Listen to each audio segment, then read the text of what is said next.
परम श्रद्धेय मंचासीन राष्ट्रीय स्वयंसेवक संघ के सरसंघचालक श्रद्धेय मोहन जी भागवत, उत्तर प्रदेश की महामहिम राज्यपाल आनंदीबेन पटेल जी, मेरे मित्र और अपने नाम के अनुरूप जीवन यापन करने वाले बुद्धिजीवी भाई विनय जी शस्त्र बुद्धे, परम आदरणीय पूज्य स्वामी जी डॉक्टर भारत भूषण जी, यहाँ पर सभी उपस्थित बंधु भगिनी, योग के साधक, मेरे मीडिया के साथी, सभी बुजुर्गों, माताओं, बहनों, युवा साथियों, आज एक बड़ा हर्ष का दिन है जबकि मोक्ष यातन योग संस्थान के 49 वर्ष पूरे करके 50वें वर्ष में पदार्पण कर रहे हैं। और जो चीज़ हमने देखी, स्वामी जी आपके निर्देशन में जितने बहुत अच्छे काम आपने इस 49 वर्षों में किए हैं, उसके लिए आपको बहुत बहुत साधुवाद, बहुत बधाई, बहुत शुभकामनाएं।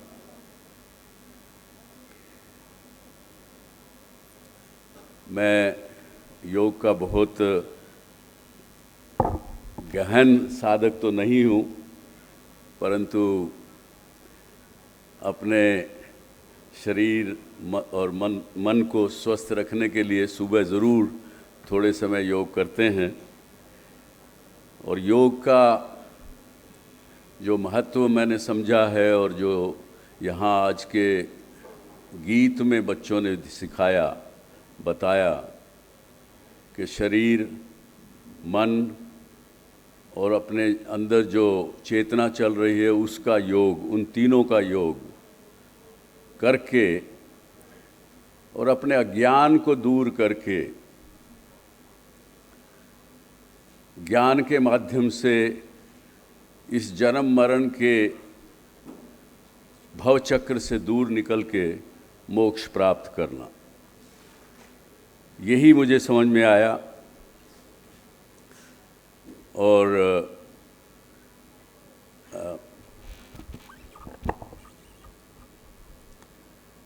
इस देश में जितने भी बहुत बड़े ऋषि मुनि संत, जिन लोगों ने एक बोधि प्राप्त की, जिन लोगों ने ज्ञान प्राप्त किया,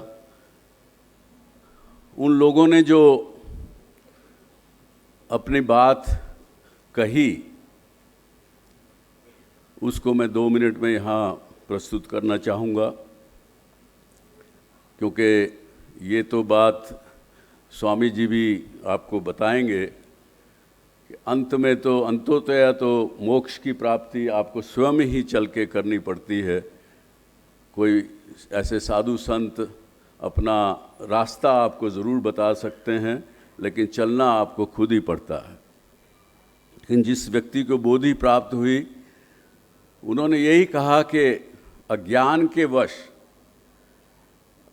के वश हम मनुष्य जीवन में हर समय किसी न किसी प्रकार के संस्कार अपने मन में पैदा करते हैं। वो संस्कार जिसको कहते हैं, उनको राग या द्वेष के संस्कार हम पैदा करते रहते हैं, गांठें बांधते रहते हैं जीवन में, जिसकी वजह से हमें फिर पुनर्जन्म का भोग भोगना पड़ता है और ये भव चक्र चलता रहता है। तो इसमें उन्होंने कहा कि अविद्या पच्चया संखारा, अविद्या से ही संखार पैदा होते हैं, संखार पच्चया विज्ञान, फिर एक ऐसा विज्ञान पैदा होता है उन संस्कारों की वजह से, उन संखारों की वजह से, और विज्ञान पच्चया नाम रूप, उसी विज्ञान की वजह से हम वापस एक शरीर के रूप में और मन के रूप में, combination of mind and matter के रूप में वापस पैदा होते हैं। नाम रूप पच्चया सलायतन, सलायतन यानी 6 इंद्रियां हमारी। नाम और रूप के साथ साथ ही ये 6 इंद्रियां प्रस्तुत होती हैं। और सलायतन पच्चया फस यानी इन इंद्रियों के जो विषय हैं, 6 इंद्रियों के जो विषय हैं इस संसार में भरे पड़े हैं, और हम हर समय हर पल किसी न किसी विषयों से हमारी ये इंद्रियां संपर्क करती हैं। तो इसलिए कहा सलायतन पच्चया फस, और फस पच्चया वेदना। जब संपर्क इन इंद्रियों का इन विषयों से होता है तो उस संपर्क की वजह से हमारे शरीर में एक संवेदना का संचरण होता है। और उसके बाद उन्होंने कहा कि उस सलायतन पच्चया फस, फस पच्चया वेदना, वेदना पच्चया तन्हा।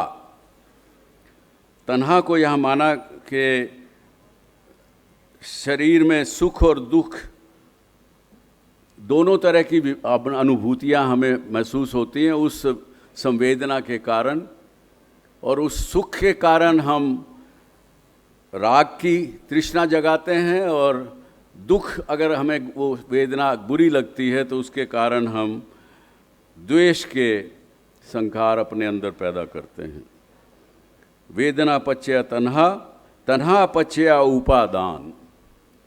उपादान का मतलब यहाँ कहा कि अटैचमेंट हम लोग पैदा कर लेते हैं। ये मेरा है, ये मेरा बेटा है, ये मेरी बेटी है, ये मेरा घर है, ये मेरा परिवार है, उसके प्रति अटैचमेंट, क्लिंगिंग, कुछ भी आप कहें, वो हम पैदा करते हैं। तन्हा पच्चया उपादान, उपादान पच्चया भव, फिर वो भव चक्र वापस शुरू होता,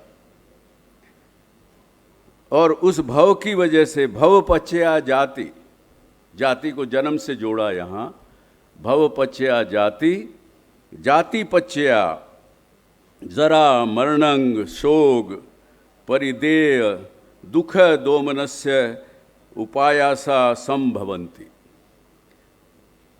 उस जन्म को जब दोबारा लेते हैं तो सारे पहाड़ दुख के खड़े हो जाते हैं, और इस जन्म और मरण के चक्र से हम लोग जूझते रहते हैं, चलते रहते हैं। इसलिए जो योग का और उपासना का आपने जो यहाँ पर इस संस्था के माध्यम से किया है, अगर इसको हम लोग समझ सकें तो ज्ञान की तरफ प्राप्त होंगे, अज्ञान को छोड़ेंगे, अंधेरे से रोशनी में आएंगे। ये सब आपने किया, आपको शत शत नमन, बहुत बहुत प्रणाम। आज महामहिम गवर्नर साहिबा भी यहाँ उपस्थित हुई हैं। उन्होंने भी अपने जीवन में बहुत सी चीज़ें सीखी समझी हैं, उनको सुनेंगे तो उनसे सीखने को मिलेगा। और ऑफ कोर्स माननीय सरसंघ चालक जी से तो हम बचपन से सुनते आए हैं उनको, और आज सुनेंगे, और भी कुछ न कुछ नई बात सुनने को मिलेगी।